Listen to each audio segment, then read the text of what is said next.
A União Europeia vai fornecer ao menos 35 bilhões de euros para a Ucrânia.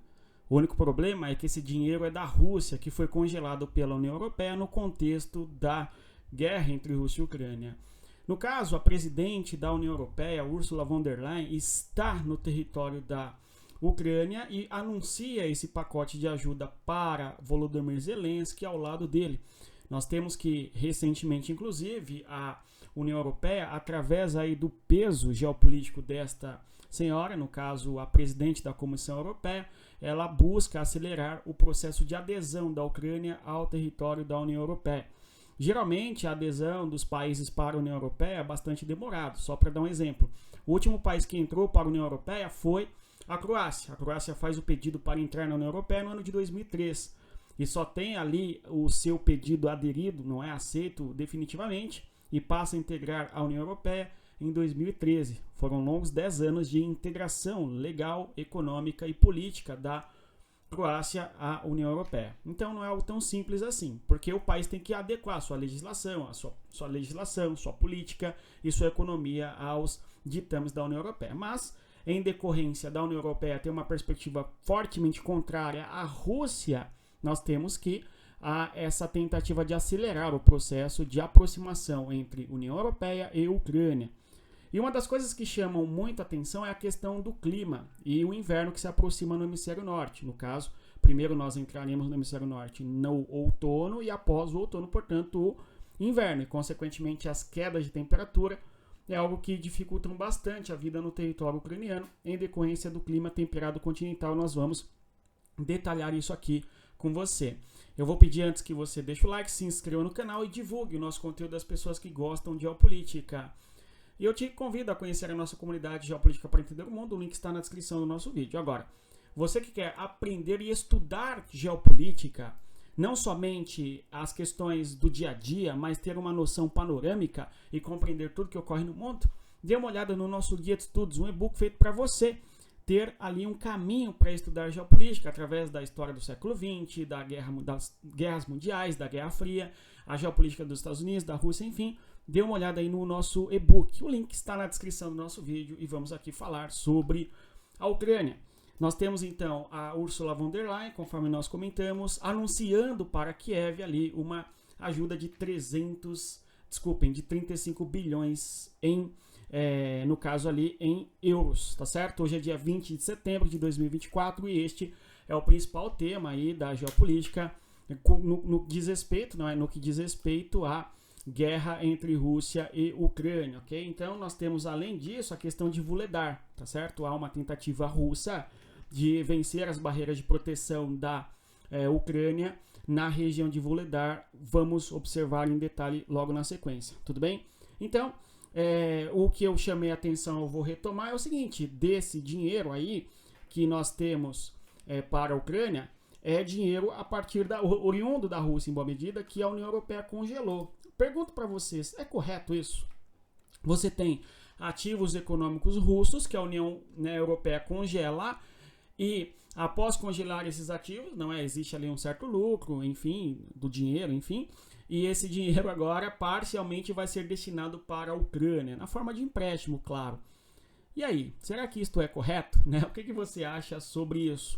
Isso evidencia que a União Europeia também está em guerra contra a Rússia ou não? Ficam aí as questões, que é o que a Rússia alega, A Rússia tem razão? Enfim, avançando. Então, vamos falar dos frontes aqui, na região de Kursk, tá certo? Então, em Kursk nós temos uma tentativa ucraniana de avançar na região de Gluskovo, esta grande região importante que a Ucrânia tenta avançar, ok? Quando olhamos para a região de Kharkiv, há uma tentativa russa de avançar na região de Kupiansk, então não muda muita coisa do que nós tínhamos na guerra ainda no dia de ontem, ok? Na região de Donetsk, o grande detalhe é Chasiv Yar, bem como Vuhledar, conforme estou mencionando. Houve uma tentativa russa de avançar em Vuhledar, conseguiram avançar pouco, mas não avançaram tanto quanto se pretende, ok? No caso, Donetsk é o ponto nevrálgico, ok? É o ponto central e importante ali do avanço russo dentro do território ucraniano, uma das principais regiões em disputas hoje, ok? No território de Donetsk, basicamente 3 cidades, Chaviv Yar, Vuhledar e também a região de Pokrovsk, ok? Para onde a Rússia pretende Pokrovsk, ok? Nome sempre difícil de dizê-lo, ok? De qualquer maneira, não muda tanto ali o fronte de guerra entre Rússia e Ucrânia, perfeito? Então, observando aqui, por que vem essa ajuda para a Ucrânia? Essa ajuda vem por conta deste cenário. Quando nós olhamos aqui, nós temos um mapa que nos traz o clima europeu. Nesta cor em amarela aí, vocês visualizam, eu vou até trazer para vocês o mapa. O Mundo no Mapa é uma característica exclusiva e basicamente única aqui do nosso canal, respeito à geografia, o Mundo no Mapa, ou seja, a observação dos conflitos geopolíticos a partir da cartografia, a partir do mapa, enfim. Então, na cor em amarelo, nós vamos visualizar neste amarelo claro os territórios cujo clima é o clima temperado continental. Uma característica importante do clima temperado é que tal clima apresenta estações do ano bem definidas. O verão é verão, o inverno é inverno. Se nós compararmos com o clima equatorial do Brasil, o verão é verão, o inverno é verão também. Não é? No clima equatorial, basicamente, é chuvoso o ano todo, certo? E as temperaturas elevadas, acima dos 25 graus Celsius anualmente, ok? A média ali, acima dos 25 graus Celsius, enfim, tá certo? Bem quente e úmido. Agora, quando nós olhamos para o clima europeu, nós temos uma realidade diferente, certo? Nós vamos visualizar nesta porção, na cor em amarelo claro, aí, que envolve a porção oeste, basicamente a Europa continental oriental, o clima é o temperado continental, que na legenda nos aparece aqui como sendo o frio continental, certo? O drama que a Ucrânia vai enfrentar nos próximos meses de guerra por conta da chegada do outono e na sequência o inverno, perfeito? Agora, na cor verde aí nós temos o clima temperado oceânico, também chamado marítimo, que também tem estações do ano bem definidas, verão, verão, inverno, inverno, enfim. Só que o inverno não é tão rigoroso quanto o fator da continentalidade, que acaba influenciando um clima bem mais frio no decurso do inverno, não é? E quando olhamos o território da Ucrânia, nós vemos que a Ucrânia como um todo, nesta localidade, vai apresentar aí, no caso a Crimeia, não é também, vai apresentar o clima temperado continental e, consequentemente, esse clima temperado continental, invernos muito rigorosos. Basicamente toda a Rússia aí, conforme nós vamos observar, também apresenta esse mesmo tipo de clima, não é? Os territórios aqui ao norte da Europa também, mas já com a característica mais polar. É claro que o clima da Ucrânia não é tão simples assim, ele tem alguma complexidade. Aqui nós temos a topografia dos Cárpatos, por exemplo, e nesta região dos Cárpatos, em decorrência da altitude, o clima é o temperado de montanha, certo? Por exemplo.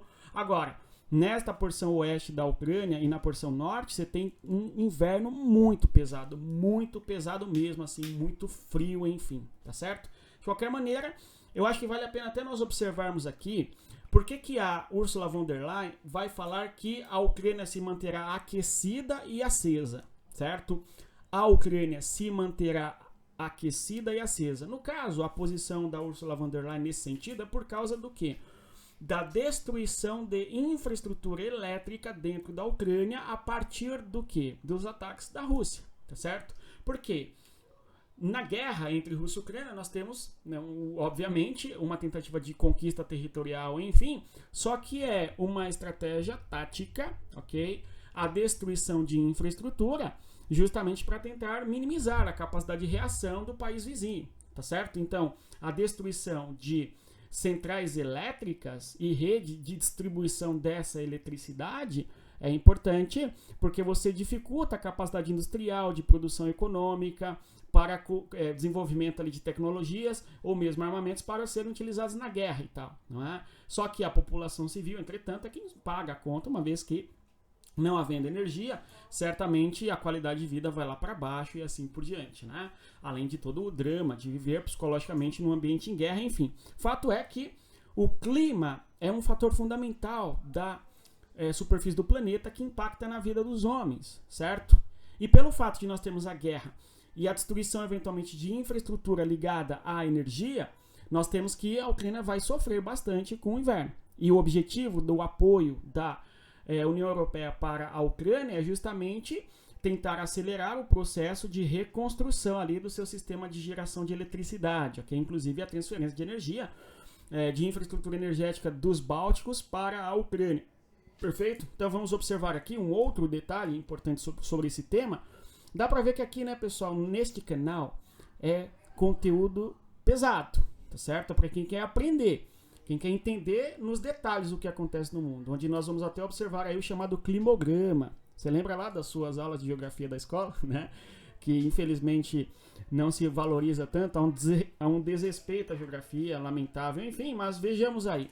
Aqui nós temos o climograma, que é um gráfico anual que mostra as cotas pluviométricas, ou seja, a quantidade de chuva e também a variação de temperatura, tá bom? O que nós vamos observar nesse climograma é o seguinte, note aí os meses, logo aqui embaixo, ó, janeiro, fevereiro, março, etc., até dezembro. Então, é um climograma trazendo as condições climáticas da Ucrânia ao longo do ano, perfeito? Note que neste lado esquerdo nosso, nós temos a representação da temperatura. Então, você tem ali menos 15 graus, menos 10, menos 5, 0, 5, 10, etc. Tudo bem? A variação da temperatura. E do lado direito aqui, você tem a precipitação em milímetros. É o tanto de chuva que ocorre no território, ok? 20 milímetros, 40, 60, 80, etc. Tudo bem? Veja só, quando nós olhamos a temperatura aqui, ó, é essa linha. A linha representa a temperatura e é este o problema que nós estamos, né, enfrentando na Ucrânia. Vejam só, na Rússia também, o clima é o mesmo, né, o temperado continental em boa medida. Notem que a temperatura oscila muito, ela vai lá no verão, julho, ok? Julho é verão no hemisfério norte. Nós temos que a temperatura aqui, ó, ela é na casa dos 18 graus Celsius. Então você tem ali uma temperatura em média amena nos meses de verão.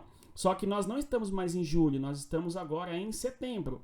Em setembro, nós temos daqui a poucos dias, inclusive, salvo engano, 21 de setembro, amanhã, termina no hemisfério norte a estação de verão e começa o outono.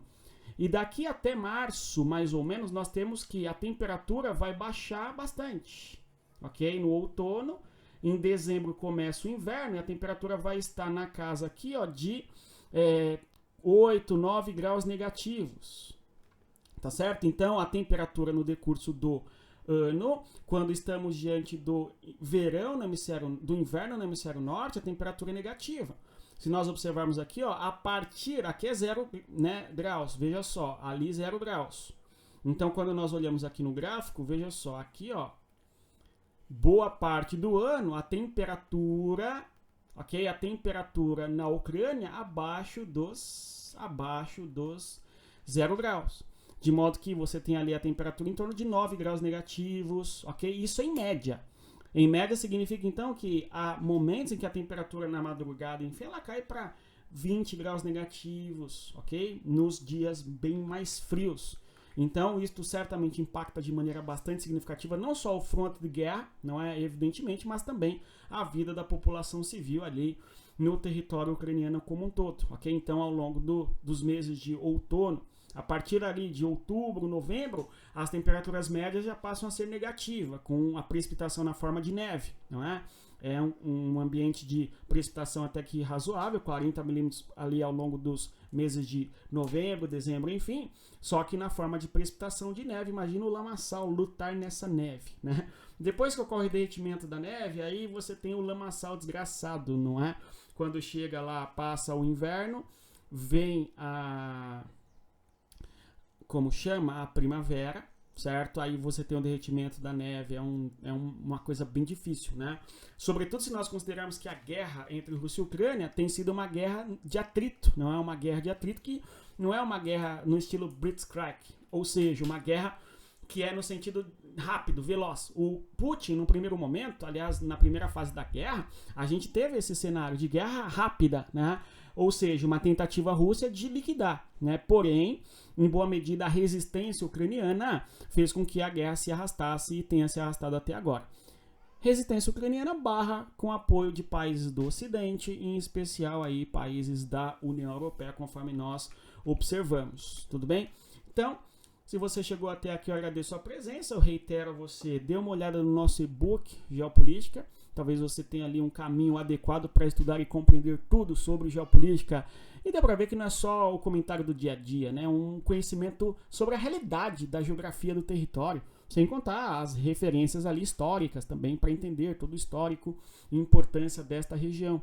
Dê uma olhada no nosso e-book, você terá certamente um caminho preciso e importante para aprender geopolítica, ficar mais inteligente e economizar tempo. Economizar tempo porque você saberá quais caminhos estudar, quais textos lerem, quais são os autores interessantes sobre os temas de Guerra Fria, geopolítica dos Estados Unidos, da Rússia e assim por diante, tá? No mais é isso, bons estudos e, conforme eu sempre digo a vocês, respeitem a geografia, porque a geografia é um dos fatores imperiosos aí para entendermos as questões da dinâmica humana, inclusive da guerra. Tem um livro clássico, inclusive, que chama A Geografia Serve Antes de Tudo para Fazer a Guerra, do Yves Lacoste, ok? Que é um dos textos muito mais do que recomendáveis aí para ler para quem quer aprofundar o conhecimento. Bons estudos, respeita a geografia, até mais. Tchau, pessoal.